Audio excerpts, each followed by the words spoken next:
Hi, my name is Lipsey. I'm a squat specialist, and today I'm going to show you how to squat.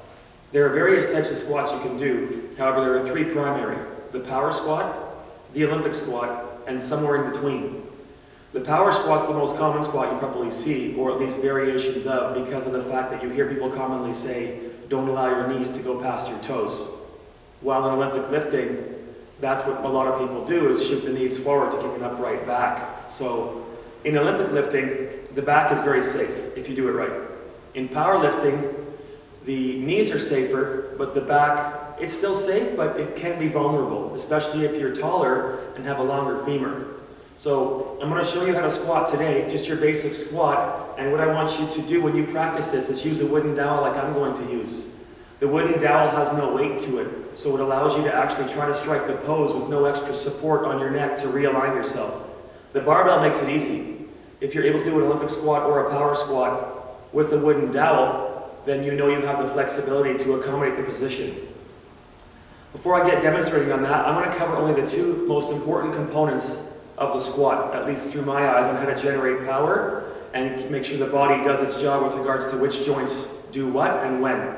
So the first thing you want to know about the squat is going to be the kneecap. So let's say you descend into the squat and you're at rock bottom or you're parallel doing a power squat. At that moment, you're going to rise up. Your kneecap shouldn't move forward, not even a millimeter, because you want the barbell on your heel because it's drawing energy from the floor to rise up. So you have to make sure that that kneecap begins to make its way backwards towards the heel. That's one of the biggest keys. When you watch people squat all the time, there's a weight transfer. So technically they don't have the strength in their core or through their hips. Now deep squats have a lot of quad work, we already know that, but it's much more quad work if you drift forward and transfer weight, which means, again, you just don't have the power. So you have to pull off on the weight. You technically didn't do the squat properly, and so you have to pull back on weight to develop the power in the proper region. So that's the glutes, the torso, and as well, of course, quad hamstring. The second component is going to be alignment. When you do a squat, you look at somebody from a side view. If you're a trainer or a coach, which is what you want to do, you want to make sure that that barbell is traveling in a straight line. You don't want the barbell to move forward, which it does, as I mentioned earlier, if the knees drift forward, and it does if you stick the bum out too far. So one of the misconceptions in fitness is don't let your knees go past your toes. But if you tell somebody who's 6'7", 6'8" to do that, their hips will be a country mile behind them, and then their kneecaps, although they're held there, will be protected, but the torso will be folded over. So their barbell will be probably a foot in front of their foot, a foot in front of their heel.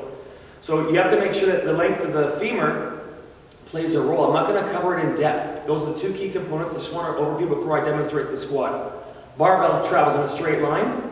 Kneecaps, once you're at your lowest point, do not move forward anymore. They pull back. It's a pretty neat squat. It's quite powerful. And I'm also going to show you what the hips do. So before I demonstrate the squat, let's overview the hip position too. So you go down into the squat position and you're squatted down. Your kneecaps are somewhat forward, your bum is somewhat behind you. The kneecaps and the hips both have to make their way back to the heel to generate superpower. So the kneecaps will draw back, as I mentioned, and the hips will draw forward. One of the big tips I'll give you right now with regard to those hips is try not to drive them forward right away. Visualize driving the kneecaps back first a bit as the hips rise and then thrust forward. There is a timing sequence to that to generate optimal power to give you a super squat. However, you're going to have to feel that as you go along. In the meantime, don't just, when you stand up, thrust forward. So I'm going to demonstrate this right now. Again, the wooden dowel is key because if you can't do it with the wooden dowel and hold the barbell or the wooden dowel on your heel, you just don't have the flexibility yet. So you have to use this versus the barbell or weight. That's going to be a lot easier than this would be.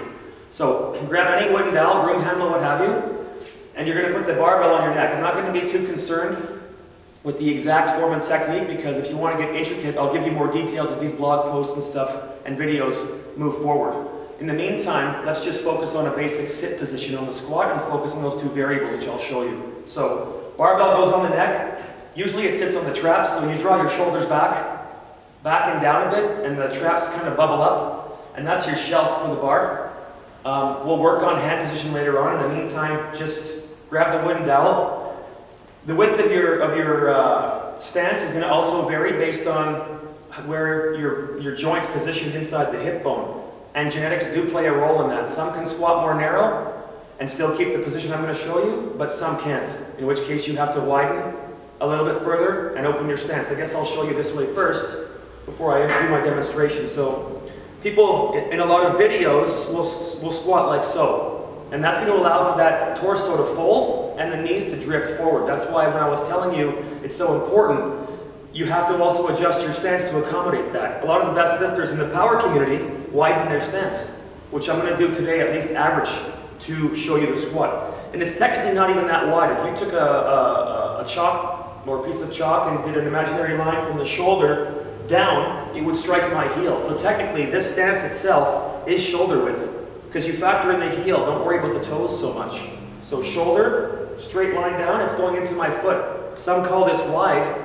I'd say it's pretty average, a little bit beyond average probably. So don't go with a certain foot stance. Widen, but don't go too wide, because too wide means you're going to use more groin and just try to accommodate the back position sumo style. It's a bit of a manipulation. It's not wrong, but it doesn't display true strength in the hamstrings and glutes as much as this squat does. So let's get through it and then you guys can practice. Barbell goes on the neck. Get your wide stance. And like I said, the two variables I'm going to show you in slow-mo here if I can, or as best as I can, is going to be deep breath in, and then you're going to sit down. So when you're sitting here, watch my kneecaps on when I rise up. They're going to pull back, and I'm going to thrust. Okay? I'll show that to you once more. So you sit down, head up, sorry, and then watch my kneecaps, pull back, thrust. Now, depending on range of motion and how tight you are, I wasn't quite warm there, there might be a subtle movement. There might be a subtle movement forward off that barbell, but technically there should be none. Olympic lifters are the best at it. The barbell travels in a straight line once it's overhead. So that's your basic squat technique, right?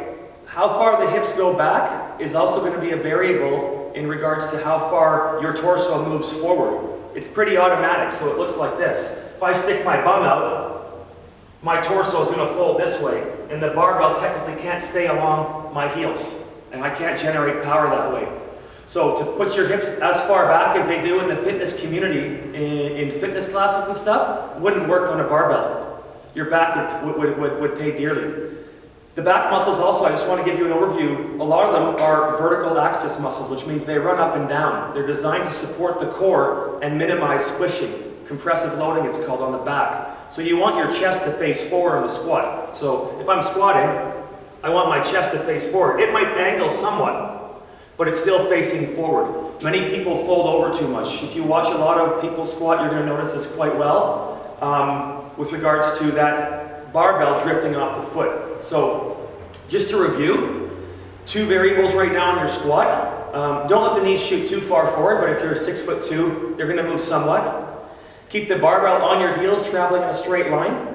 And when the kneecaps are set and you've caught yourself deep, however deep you want to go, they drop back as the hips rise and thrust. So they can't go forward. If they did, you just transferred weight to the quads. So you added a rocking motion, transferred weight to the quads to help yourself stand up, and the display of power, which makes the squat so great, didn't actually occur then. So that's pretty much it for the squat. If you like this video here, visit howtosquat.net. There's plenty of good blogs and videos on there as well, and we'll see you next time.